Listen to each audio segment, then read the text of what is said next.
SmackDown last night.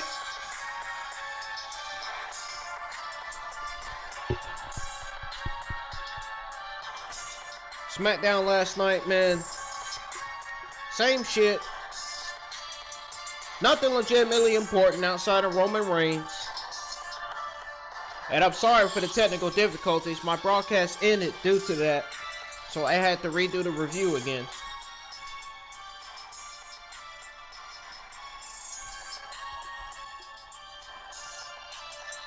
So we got Biggie retaining his Intercontinental Championship over Apollo Crews. We got Bianca Belair, Bayley continuing their feud, as well as Roman Reigns, KO continuing their feud. Now it appears we're getting Roman Reigns versus Adam Pearce for the Warrior Rumble, which that is not going to be interesting.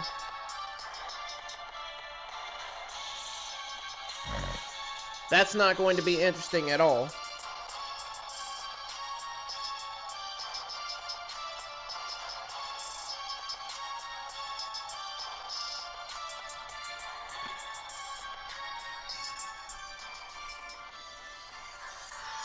And we got the SmackDown Tag Team titles being defended. We got new SmackDown Tag Team Champions, the Dirty Dogs, Dolph Ziggler and Roode.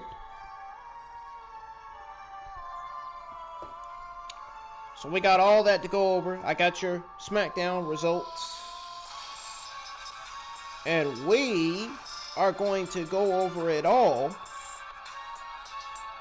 right here on my Ingram Wrestling News YouTube channel.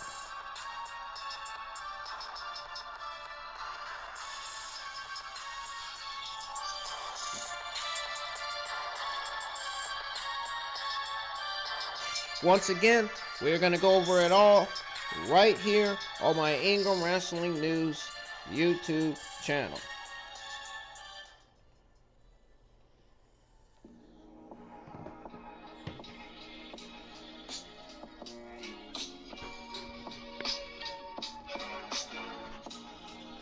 Ladies and gentlemen, I am Brendan. I am live here with your January the 8th, 2021 SmackDown review. Before we get started, be sure you hit that like, subscribe button, turn on the bell for notifications. Follow me on Twitter at Ingram Wrestling. Follow me on Twitch at Ingram Wrestling News. And we are going to go ahead and get started here with the review. So first things first. Opening segment to the night's SmackDown, Roman Reigns music hits.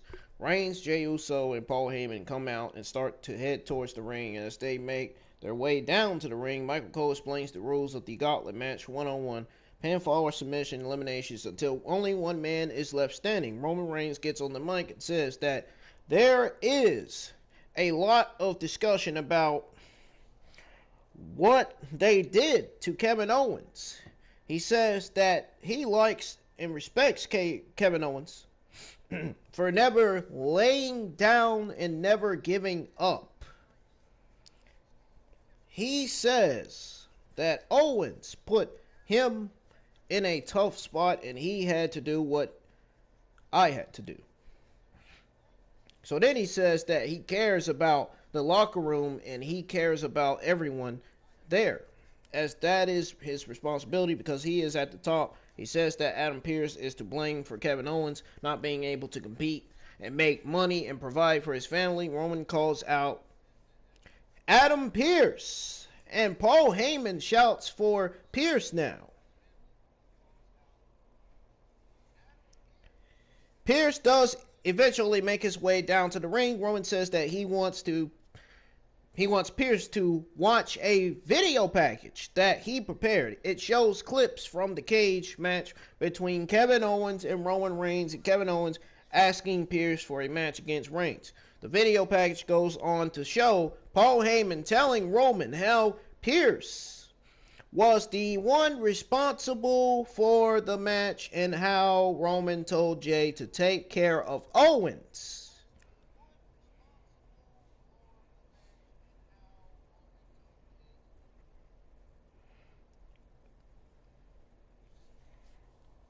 So we did a recap of Owens beating up Jay and Roman attacking him.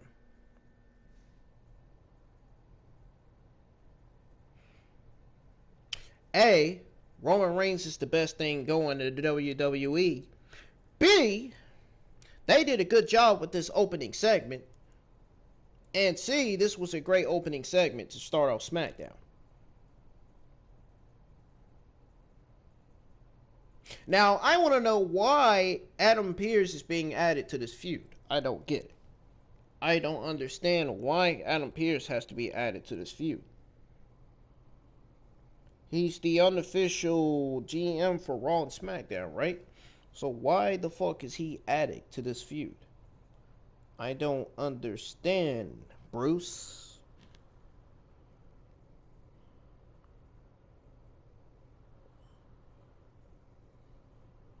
It's almost like WWE is just throwing everybody away now.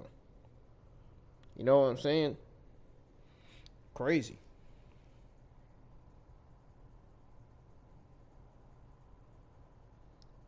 But this KO and Reigns feud is definitely getting to be a good feud.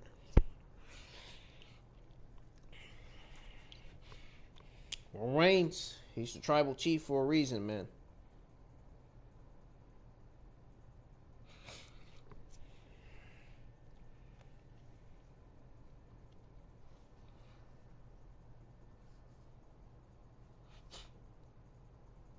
So, anyways, hold on. I gotta change my thumbnail here real quick, guys. There we go. Come on.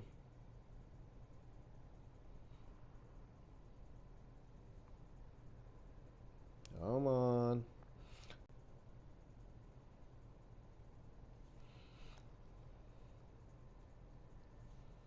Would you come on, stupid thing, so I can continue to review?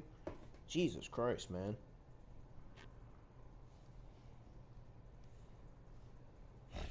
There we go.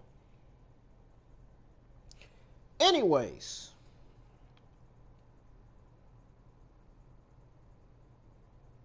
So, again, we got a recap of Owens beating up Jay and Roman attacking him. After the video, Roman asks Pearce what he has to say for himself. Roman says that he wants Pearce to take responsibility for what happened to Owens. Roman says that Pearce should have cared about Owens' well-being. He says that he and Heyman do their job. But Pearce didn't do his job in taking care of the talent. He says that Pearce is to blame. He says that Pearce had an opportunity to make amends for his actions. But Pearce booked the Gauntlet match. So Pearce says that he wants to put the best talent against Roman Reigns. But Roman keeps turning Pierce's words on him, asking Pierce if he thinks Roman is bad at his job, or if he is saying that Roman is stupid.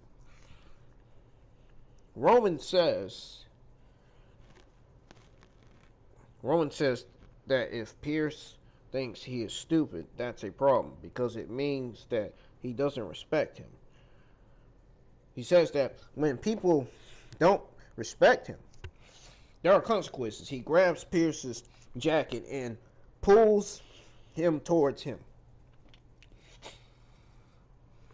Heyman convinces him to back off. Roman says to Pierce, right now, you're perfectly safe. Roman, Paul, and Jay leave the ring and head up the ramp. So we was told that Biggie would defend his Intercontinental Championship against Apollo Crews.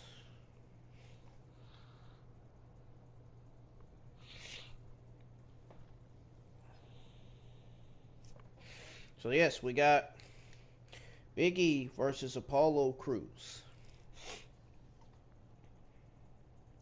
Now, the match was going good at first, but then the ending started getting bad. The ending was fucking terrible. I don't know if you all saw the ending to that match, but the way that match ended, man, it was bad. It was really bad. That pin was so fucking garbage.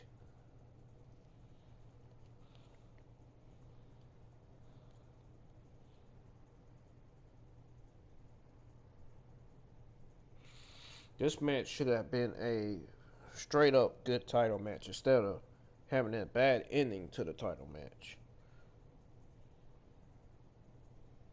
Come on now, WWE, Brutes and Vince. Jesus Christ. You have to excuse me, y'all. My eyes is kind of bothering me, man.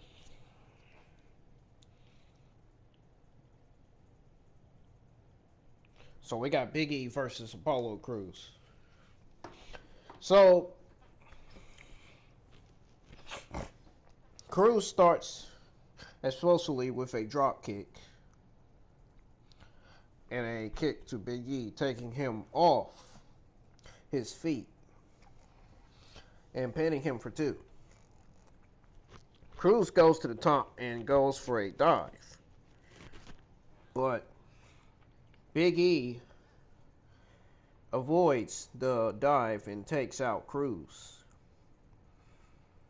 with a back elbow.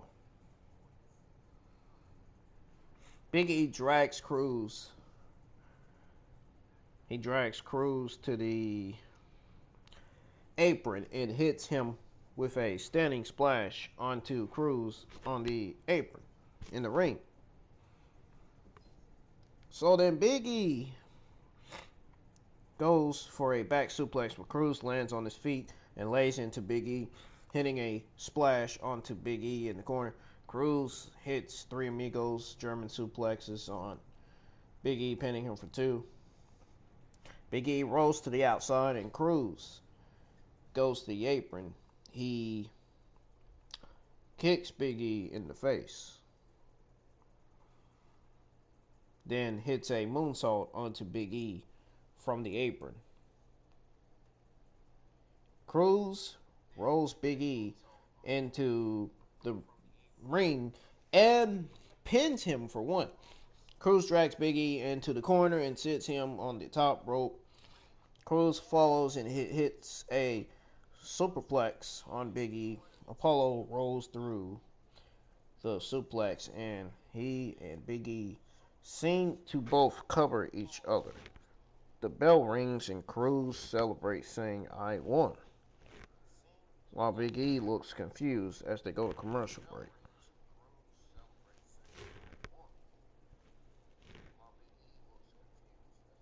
I also look confused too, trying to figure out as to why we got a bad ending to that match. It could have just been Biggie hitting Paul Cruz as his finisher with the big ending, pinning him for 1, 2, 3. Why we had to get a draw instead of Big E retaining his Intercontinental Championship? I mean, that is what happened, but why didn't we get it the first time?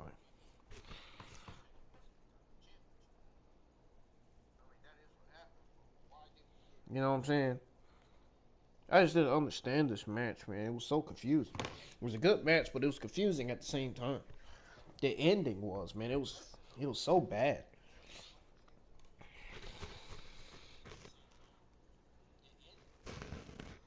So back from commercial, we got a replay of the finish of the match. Both men had their shoulders down.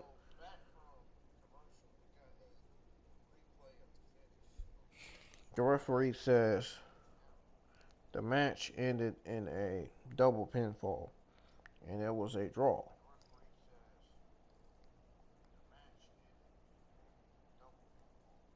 So Big E tries to apologize to Cruz, saying, "I don't make the rules." Man, he wants a fist pump, but Cruz slaps him. Big E hands the belt to the referee, saying, "Ring the bell." So Big E hits a series of suplexes, then a running splash on Cruz. He picks up Cruz and goes for the big ending, but Cruz evades and goes to the apron. Big E runs at Cruz, but Cruz brings up a knee. Big E falls to the mat, and Cruz hits a frog splash on Big E, pinning him for 2. Cruz picks up Big E, but Big E escapes and tries to backslide Cruz. Cruz blocks and rolls up Big E for 2. I'm tired of saying that name.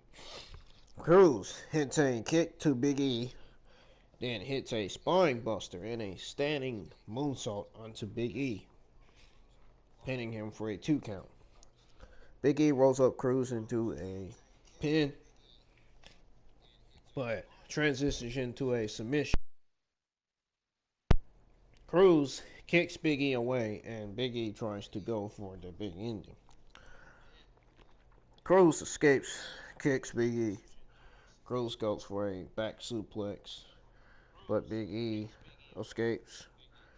Cruz runs at Big E in the corner, but Big E stops him and plants him with a Uranagi.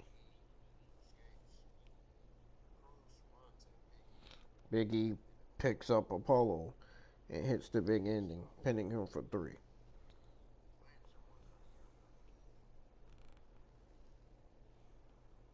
And that was it. That was basically it, folks. That was the match.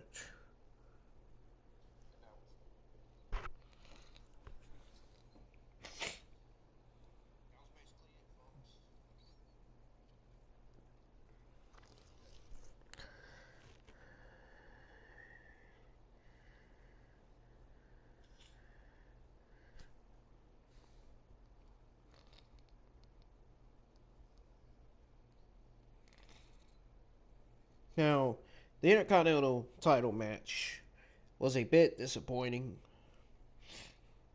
In my opinion, it was. The odd fake on the odd fake out on the first finish was unnecessary. Even if they're using it as a step to turn Cruz heel. Now, it could have been done a lot better. But hopefully Big E can settle into a title reign that helps continue to elevate him as a singles star. Now, it could have been done a lot better. But hopefully Big E can settle into a title Now, that's all I got to say about that.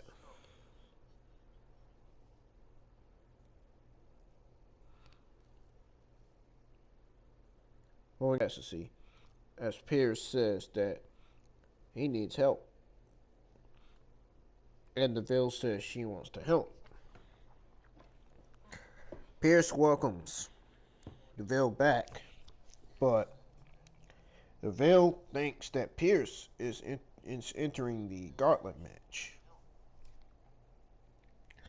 Pierce shuts that idea down, but commentary says that it's still up in the air about whether or not Pierce will join the match. So it goes commercial break. Back from the commercial break, Ashton introduces Bianca Belair for an interview after Bianca announces that she has declared for the Royal Rumble before she can say anything in her match. Bayley interrupts and says that she will enter the Royal Rumble as well, and she'll also win it.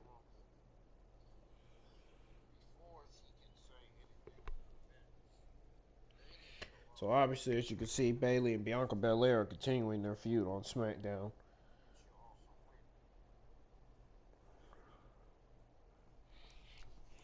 So we get a recap of the Street Profits celebration last week, and Dolph Ziggler and Robert Roode's beatdown on them that led to the championship match last night. So Street Profits made their way down to the ring for their Tag Team Championship defense. Excuse me 1 second, y'all.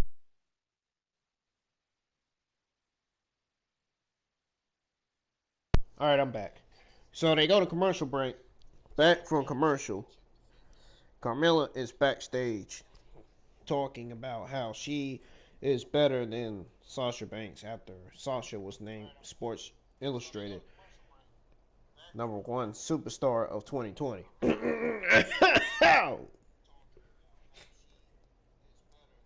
Anybody in the chat watching?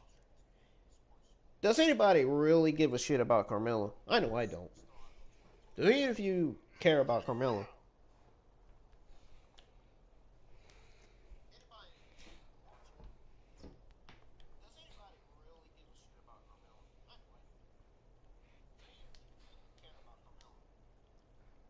Who in the chat is not a fan of Carmella? I want to know.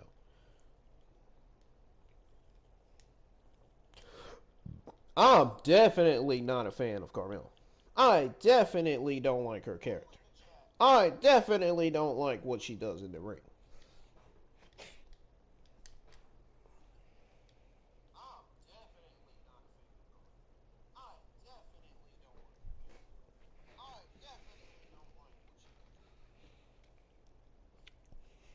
Sasha Banks does more in the ring than Carmella. I mean, Sasha Banks is doing way better than Carmella as well.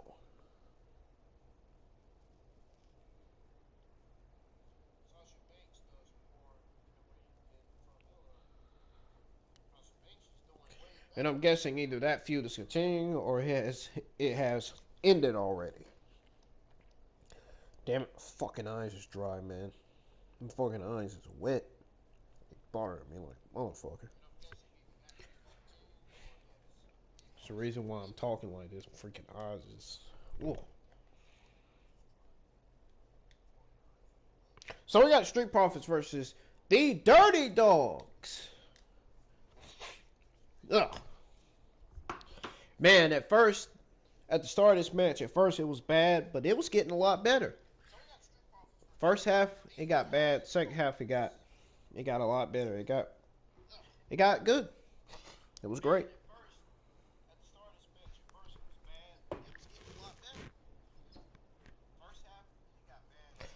So, Angelo Dawkins and Dolph Ziggler start the match. Ziggler gets Dawkins in a headlock, but Dawkins escapes and gets one of his own, and tags Ziggler down with a shoulder tackle and a dropkick.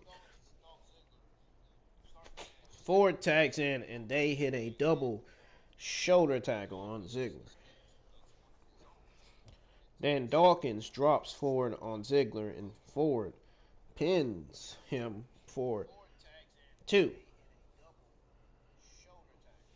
Ziggler fights to his feet and tags in Roode. Roode stomps away at Ford in the corner. Roode lays into Ford, tossing his face into a top turnbuckle. Ford fights back and pins Roode in the opposite corner. Roode kicks at Ford's injured knee and creates separation. Ford dumps Roode over the top rope to the outside. Ziggler runs at him, but Ford hits an elbow on Ziggler, knocking him to the outside. Ford hits a suicide dive on Ziggler and Roode. But when he tries to stand back up, his knee gives out. Dawkins drops to the floor and runs to Ford's side, asking him if he is okay. Back from commercial, Dawkins is the legal man as Ford is off the apron and trying to help his leg recover.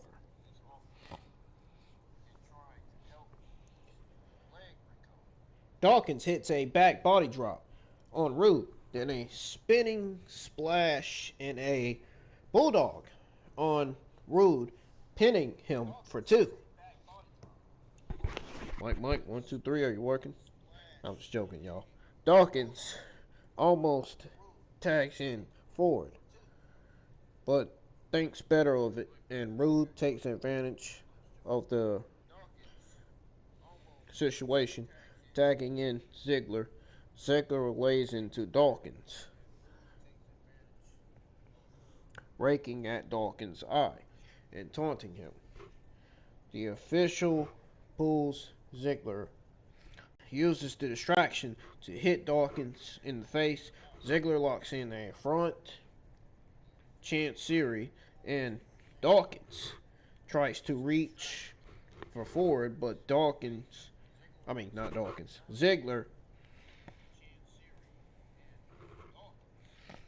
Ziggler gator rolls Dawkins away.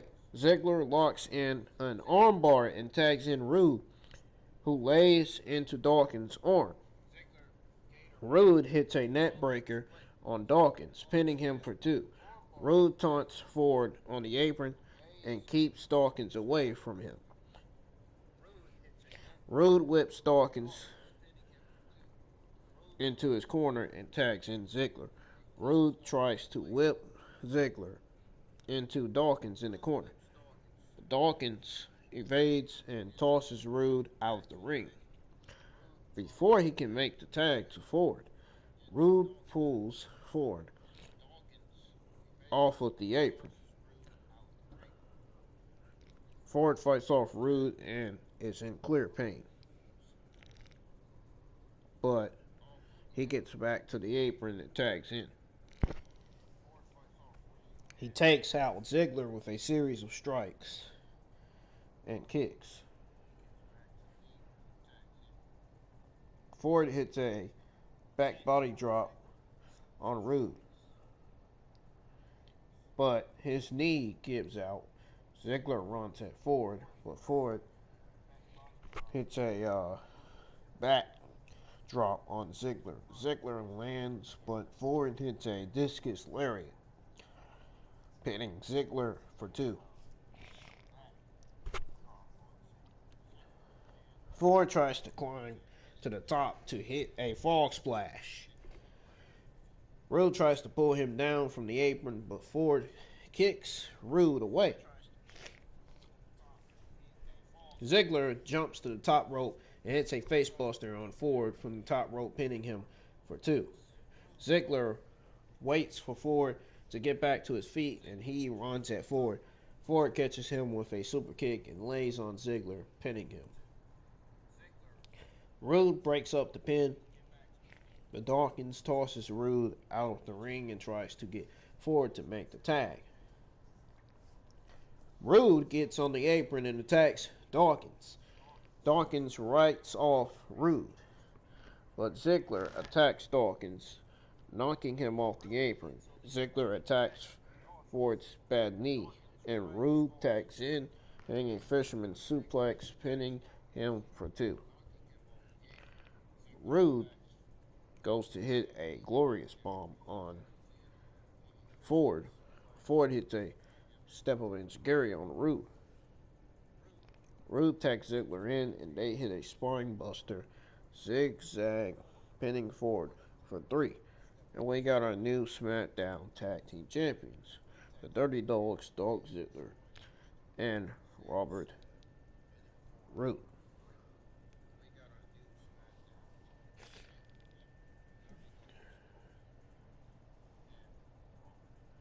Now, my comments on this match, folks. Honestly, to be really seriously honest with you all, Ziggler and Roode are a fine heel team in a division that needs stable teams, in a division that needs to merge with the Raw's tag team divisions. The Raw and SmackDown men's tag team divisions need to merge. Unify the titles. But anyways, they aren't exciting champions. It was also a minor issue in the match that Ford only sold the leg injury when convenient, otherwise exploding and moving.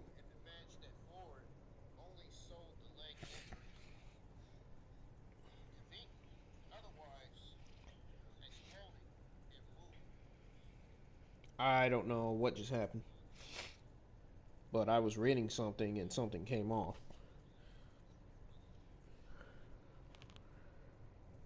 Let me read this again because something kind of cut me off a little bit.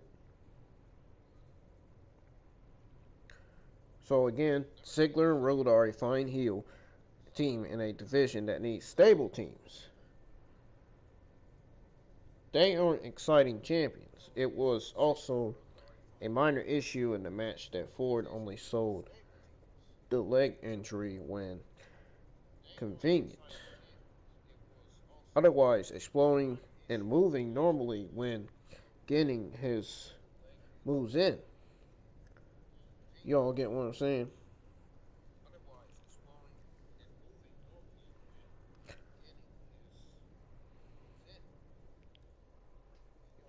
I just don't think it made sense for them to book this match knowing Montez Ford's leg is injured, you know?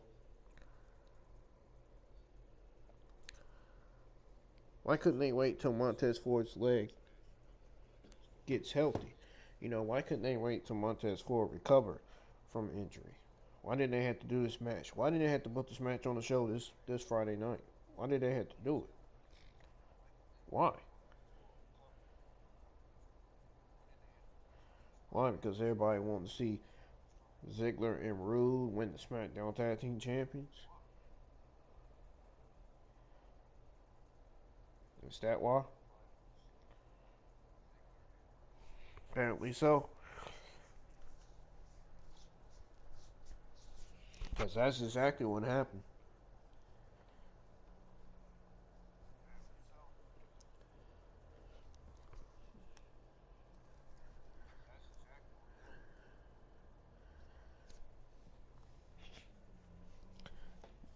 SmackDown legitimately only has 2 teams in the division, the Dirty Dogs and the Street Profits.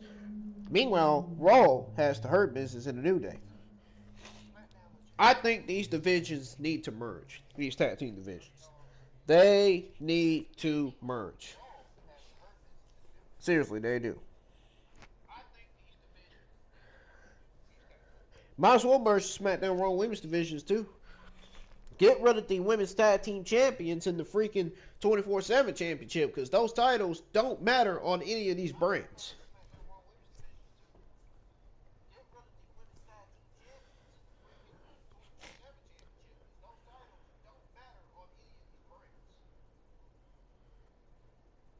So anyways, as Ford and Dawkins tried to get their feet in the ring, Ziggler and Roode attacked them from behind and celebrate.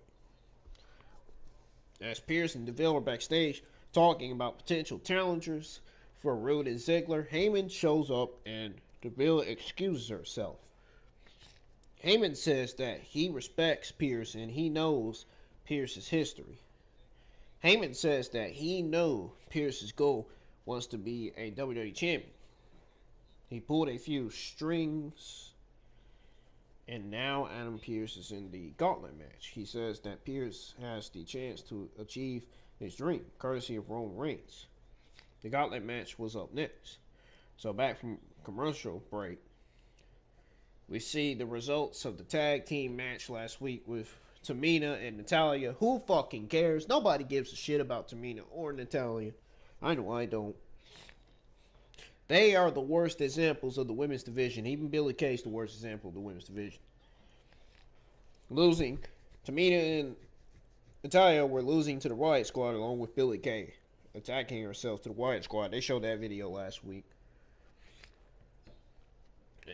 That was last week's 2-on-2 women's tag team match that legitimately did not matter on that show last Friday night. Backstage, she approaches Ruby Riott and Liv Morgan. And Billie Kay... No, more like, get out of my face and get off my TV. Because nobody wants to see you. Nobody wants to see you on television. You sound absolutely terrible. Please, Vince and Bruce, get her off our TVs, man. Nobody legitimately gives a shit about Billie Kay. Get her off our TVs. I can give a less shit about her, or Tamina, or Natalya, or Peyton Royce, or Lacey Evans. Ruby says no. Billie starts to cry. Oh, you're gonna cry because the Wyatt Squad doesn't like you. Oh, the fucking Billie Kay version geeks in the community are gonna be crying like a bunch of potato heads. Ah!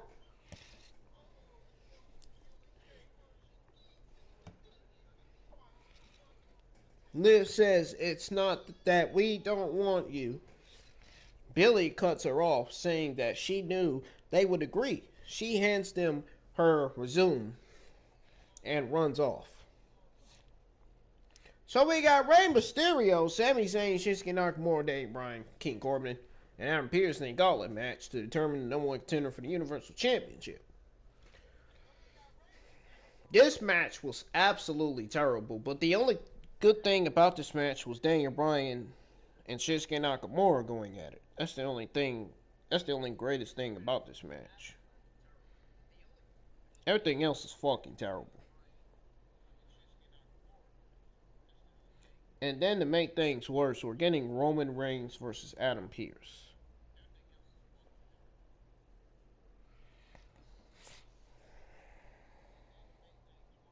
Are you fucking serious? Roman Reigns versus Adam Pierce for the Royal Rumble. Is anybody going to be... My question is anybody going to be watching that? I mean, who's going to watch that? Who's going to sit there and watch that? Huh, I know I'm not. I would much rather watch Roman Reigns versus Daniel Bryan than watch Roman Reigns versus Adam Pierce. Oh my god. That is going to be a fucking annihilation. Roman Reigns is going to fucking destroy Adam Pierce at the Royal Rumble. I'm not even going to watch it because I know he is. I already know Roman's going to win that title.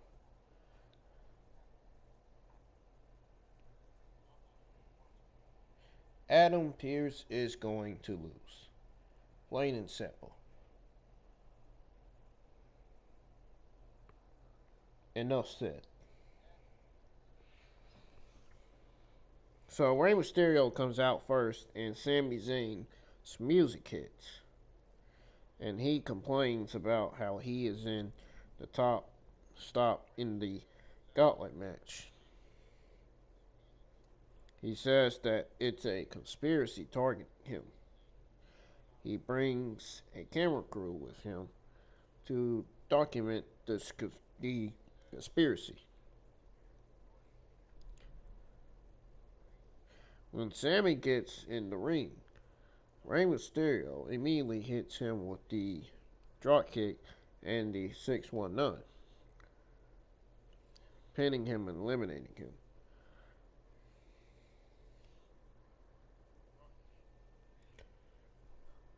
Shinsuke Nakamura comes out next, and the Gauntlet match would continue after a commercial break. So, commercial break, Shinsuke locks in a headlock on Rey, then takes him down with a shoulder tackle. Nakamura rolls Rey, but Rey rolls through and kicks Nakamura in the face, pinning him for 2. Nakamura fights to his feet, but Rey takes him down with a Hurricane Rana. Now, I wonder why Cesaro wasn't added to this match. Why couldn't it be Cesaro?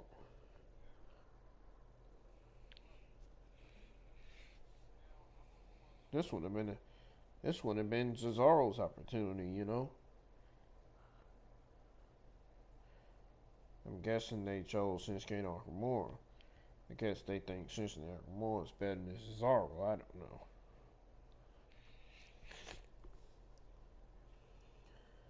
Cesaro is one of the most underrated superstars in this business. And it's almost like WWE just doesn't care about Cesaro, man. Really.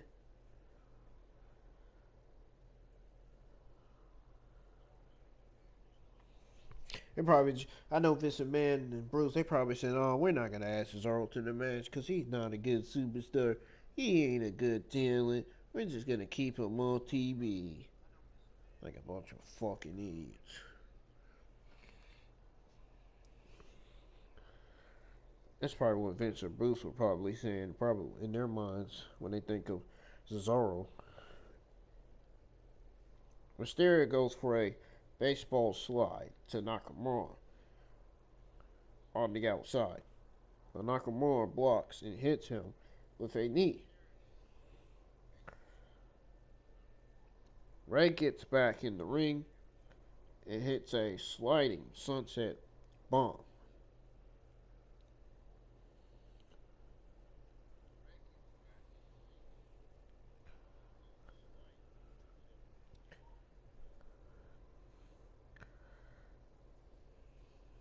So Nakamura rolls through and hits a running knee on Rey. Nakamura rolls Rey back into the ring, pinning him for 2. Nakamura sets Rey up in the corner and hits a running drop kick onto Rey, pinning him for 2. Nakamura hits another knee on Rey. Yes, he hit another knee on Rey, pinning him for 2 again. Nakamura sets Rey up on the top rope. He goes for a superplex, but Rey blocks. Sort of like what Seth Rollins does. Superplex in the Falcon Arrow. Rey punches Nakamura away. Then headbutts him back to the mat. Rey hits a dive onto Nakamura. Rey rolls up Nakamura for 2. Rey runs at Nakamura, but Nakamura dumps him to the apron. Nakamura knocks Rey in the face, but Rey fights back. Rey tries to attack Nakamura, but Nakamura catches him. Rey escapes, sending him to the middle rope. Rey hits a 619 Then goes for a frog splash, but Nakamura gets his knees up and catches him in an armbar. Rey submits and is eliminated. So then as Nakamura's music hits, King Corbin runs down to the ring and attacks Dominic Mysterio, throwing him into the steel steps. Then hits a close slam or choke slam on Mysterio in the ring. So Corbin's the next entry. So he goes commercial break, and back from commercial break, Nakamura and Corbin are already going at it. Corbin hits a lariat on Nakamura, pinning him for 2. Corbin strikes away at Nakamura in the corner, then tosses him face first into a turnbuckle.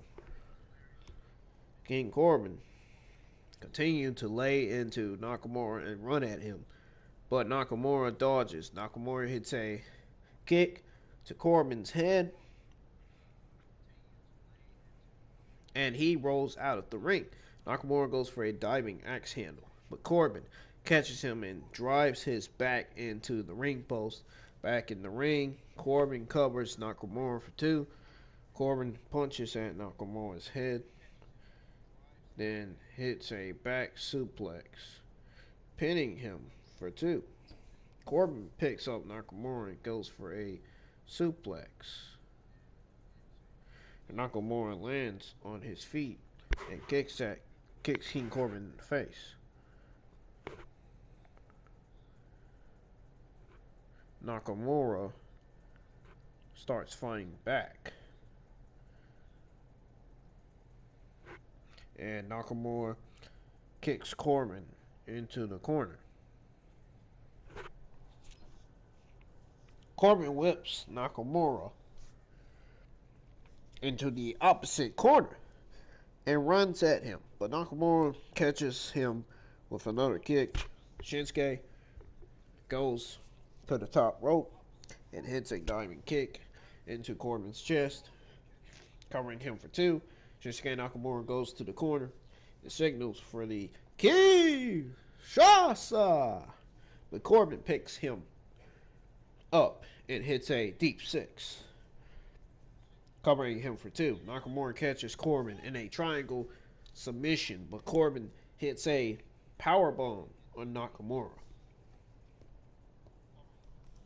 Corbin goes to the outside, and upon his return, Nakamura catches him with a Kinshasa, pinning him for 3 and eliminating him. Daniel Bryan comes out next. This is where it gets interesting. Nakamura versus Daniel Bryan was always one of the best dream matches in WWE history. In my opinion, it was. Nakamura stares at him, taunting him to bring it on. This match between Daniel Bryan and Nakamura was almost like a wrestling clinic. The bell rings and Bryan hits and drop kick immediately, then dumps Nakamura to the outside. Bryan hits a diving through the ropes onto Nakamura. Bryan rolls Nakamura back into the ring and goes to the top rope. Bryan dives off the top into a kick from Nakamura. Nakamura hits a suplex on Bryan and goes for a Kinshasa. But Bryan catches his leg into a half Boston Crab submission. Bryan transitions into an ankle lock, then hits a German suplex, bridging into a pin for 2. Bryan lays into Nakamura with yes kicks. Nakamura dodges his final kick, then catches Bryan and takes him down in an attempt armbar. Bryan he counters and goes for an armbar of his own. Nakamura blocks it. Bryan transitions into the yes lock. Bryan wrenches away at him, but Nakamura gets to the ropes and forces a break. Bryan picks up Nakamura by the wrist and hits him with an armbar, then lays into him with kicks. Bryan sets Nakamura on the top rope. that goes for a Hurricane Rana, but Nakamura blocks and hits a diving knee on Bryan from the top rope, pinning him for 2. Nakamura hits Bryan with knees to the midsection, then goes for a high kick. Bryan ducks and goes for a kick of his own. Nakamura dodges and goes for an armbar on Bryan. Bryan rolls Nakamura into a pinfall attempt for 2. Both men are back to their feet, but Bryan gets the upper hand with kicks and strikes. Bryan connects with a kick to the head. Bryan hits a pair of running drop kicks into Nakamura in the corner, but when Bryan goes for his third, Nakamura hits him with a King Shasa, pinning him and eliminating him. Bryan losing means Bryan's going to win the Royal Rumble. Y'all know that, right? It's good that he's losing. So we could get Bryan versus Roman Reigns for WrestleMania 37, which I hope we are getting. I would much rather see Roman Reigns versus Daniel Bryan than Roman Reigns versus Goldberg. Roman Reigns versus Goldberg would be absolutely terrible, because fans will start booing both of them. So I would rather see Daniel Bryan versus Roman Reigns at WrestleMania 37, because then the fans can cheer at Daniel Bryan, they can boo Roman Reigns. Whole lot better. Whole lot better than the fans booing Roman and Goldberg at the same time. And it's a better, Daniel Bryan versus Roman Reigns is a better WrestleMania caliber match.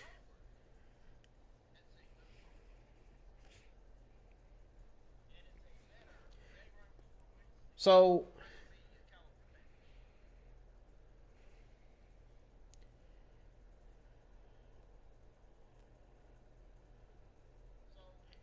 Bryan picks up Nakamura and they shake hands as they share words. I don't know if this is an indication that Shinsuke Nakamura is turning face or what. I don't know. This could be Shinsuke Nakamura turning face. Could be. Roman Reigns' music hits and he, Jey Uso, and Paul Heyman come out. They stare at the top of the apron and Nakamura stares them down as he waits for Adam Pierce. Commercial break. Back from commercial, Pierce comes out. Reigns, Heyman, and Uso follows him down to the ring. He is wearing sweatpants and a jacket. Before Pierce can get in the ring, Jey Uso and Roman Reigns get in the ring and attack Nakamura. They lay into him, stomping away at him. Uso picks up Nakamura and hits him with a super kick. Reigns follows it up with a Superman punch. Uso hits him with a dive. Reigns gets out the ring and puts his arm around Pierce. He tells Pierce to do his job, tosses him into the ring. Uso hits him with a super kick, and Reigns tells the timekeeper to ring the bell. Reigns tells Jey to pick up Pierce, and Jey lays him across Nakamura. Jey and Reigns force the referee to count the pin, and Pierce wins the match. Reigns, Heyman, and Uso stand tall in the ring over Adam Pierce as SmackDown went off the air.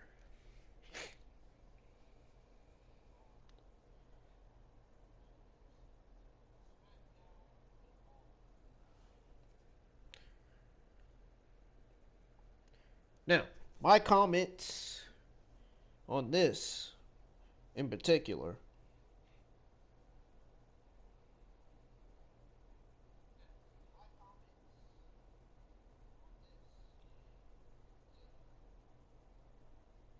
it's safe to say, to be honest, my comments on this, it's safe to say that nobody saw this coming. After all, folks, Adam Pierce is a former 5-time NWA champion as well as a former PWG champion. He was a tremendous performer in his heydays. Roman Reigns, the Royal Rumble match could be a very good one, which it's going to happen anyway.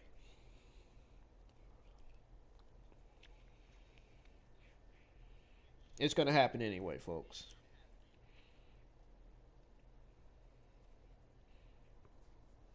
It could be a easy night's work for Roman Reigns. Either way, pulling off a surprise move like that was impressive.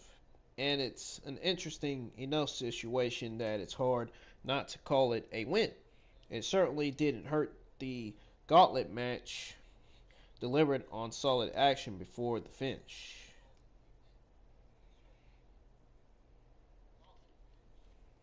So, the beginning and the end of SmackDown was great. Everything else on the show was not legitimately important outside of Roman Reigns.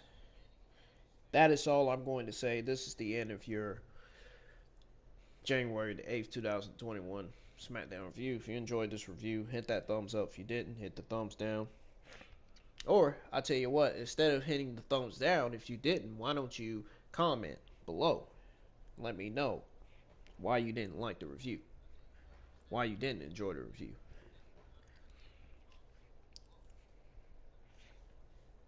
But that's all I have, folks.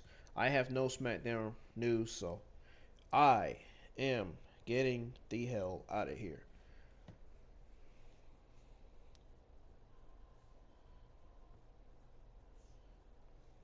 I have 3 announcements before I leave.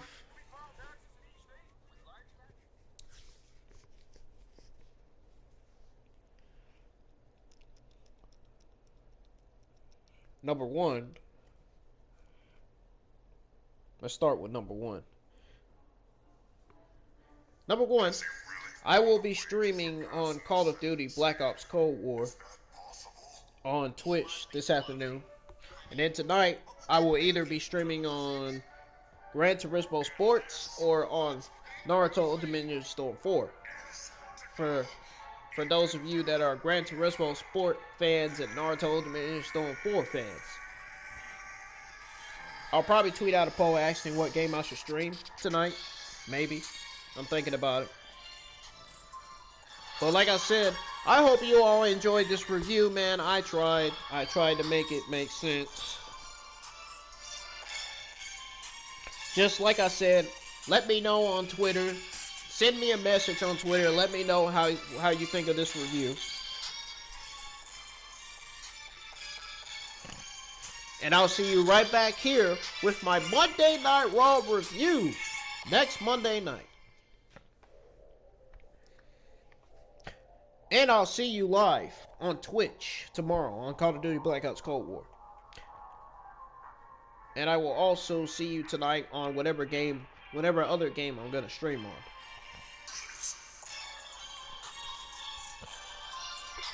I'm going to let this song play for you all. Folks, have a good day. Peace. I'm out of here. I'm going to let this song play. And then when this song gets done playing, that's going to be the end.